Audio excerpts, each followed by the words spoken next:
Shalom teman-teman, saudara-saudariku dimanapun kita semuanya berada. Senang sekali saya Ingvi Rizky Ramadan bisa berjumpa kembali di dalam akun kesaksian rohani saya. Dan pada hari ini saya pengen cerita. Saya mau cerita bahwa saya adalah anak pertama dari ke-8 saudara. Artinya saya memiliki 7 orang adik. Dan kami dilahirkan semua adalah dari orang tua yang belum mengenal Tuhan Yesus. Dan saat ini yang mengenal Tuhan Yesus dan mengikut Dia sementara cuman saya.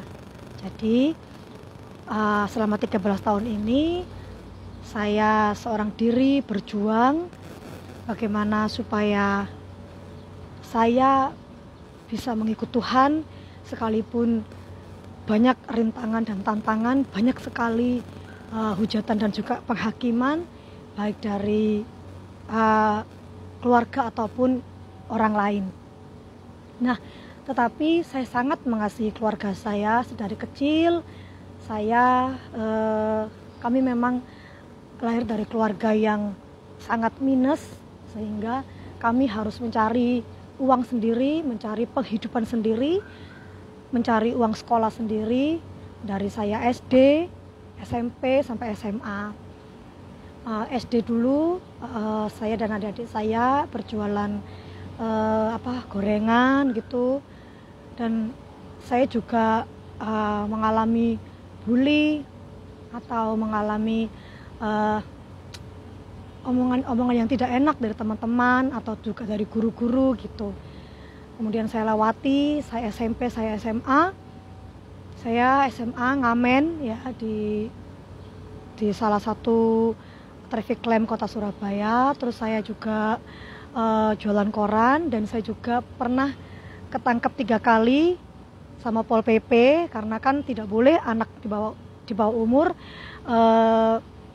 bekerja gitu ya. Tapi apa boleh buat, jika perut sudah lapar, daripada saya mencuri, daripada saya melakukan hal-hal yang tidak benar, lebih baik saya turun ke jalan dan saya ngamen.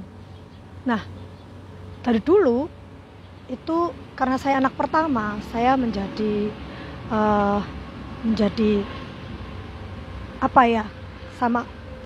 menjadi tumpuan atau menjadi tulang punggung gitu ya bagi adik-adik saya juga, bagi orang tua saya juga.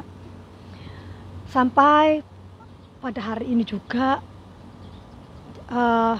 saya terkadang bingung ketika saya mendapati adik-adik saya itu tidak bisa bayar sekolah atau tidak bisa makan bahkan gitu. Saya selalu membagi-bagikannya, meskipun yang sudah saya ceritakan sebelumnya bahwa gaji saya itu tidak bisa cukup untuk saya sendiri dan ketiga anak saya. Tetapi saya selalu berdoa supaya Tuhan itu memberikan kepada saya benih untuk saya tabur, untuk pelayanan saya, untuk orang tua saya, meskipun mereka belum percaya pada Tuhan Yesus, tapi saya sangat mengasihi mereka. Saya tidak pernah bilang sama mereka kalau saya itu nggak punya uang, kalau saya itu sendiri juga belum cukup untuk anak-anak saya. Tapi saya nggak pernah bilang sama mereka ketika mereka meminta kebutuhan mereka. Saya selalu berdoa kepada Tuhan, Tuhan, apa yang harus saya kasih sama orang tua saya, apa yang saya beri sama orang tua saya. Karena orang tua saya juga tidak memiliki rumah juga, dan ada adik yang saya masih sekolah. Dan yang saya pengen saksikan adalah bahwa saya tahu hukum Taurat yang kelima adalah hormatilah orang tuamu agar panjang umurmu, dan berkat itu selalu ada dalam kehidupan kita. Tapi saya bingung bagaimana saya bisa memberkati mereka, dan saya selalu berdoa kepada Tuhan. Nah, kegiatan saya itu sehari-hari adalah kerja.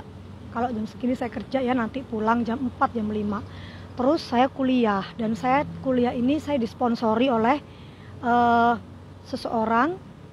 Disponsori, saya sekolah di STT di kota Surabaya untuk memperlengkapi pelayanan saya. Terus Pelayanan saya pun juga semua disediakan oleh Tuhan ya. Kemudian kuliah sampai malam, dan saya kerja tugas ya, saya mengerjakan tugas hingga kadang larut malam. Itu saya masih pelayanan, saya masih harus ngobrol sama orang yang ingin konseling dengan saya dan mendoakan mereka.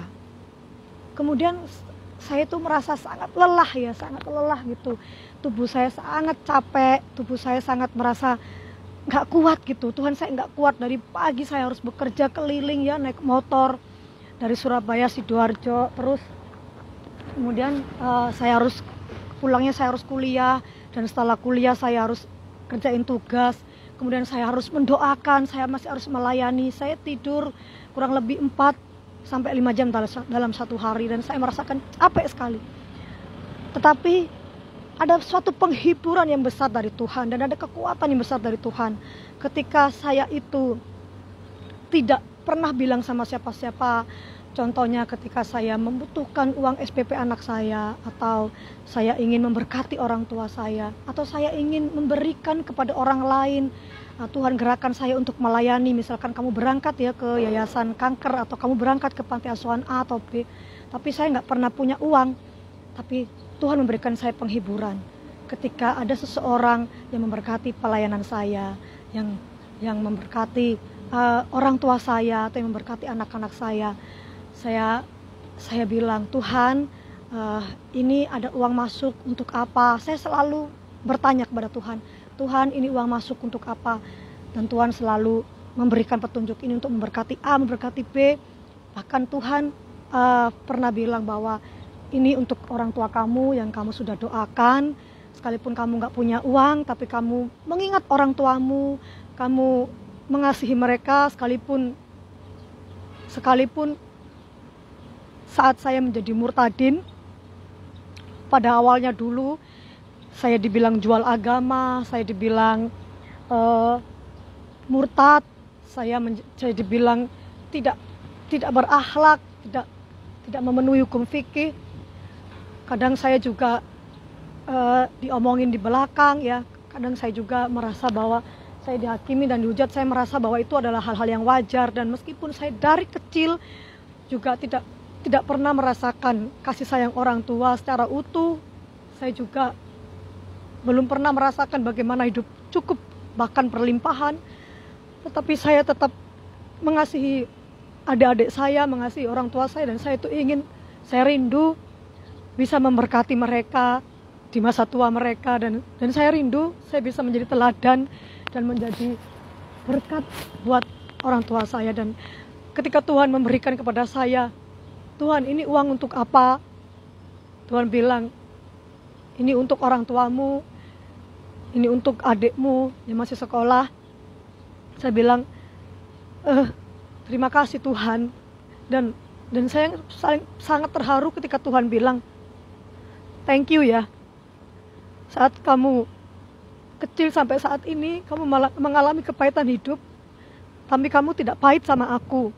Thank you bahwa kamu mau melayani aku sekalipun tubuhmu sudah sangat lelah.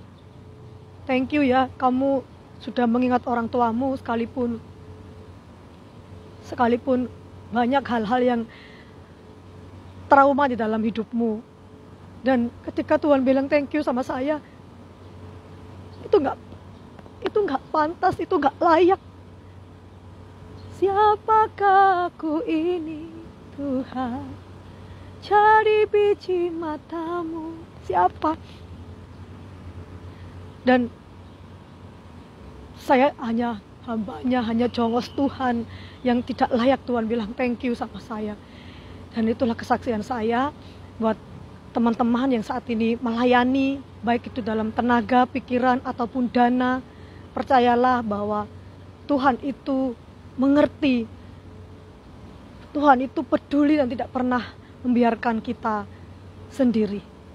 Itulah kesaksian saya, kiranya menjadi berkat buat semua. Tuhan Yesus memberkati.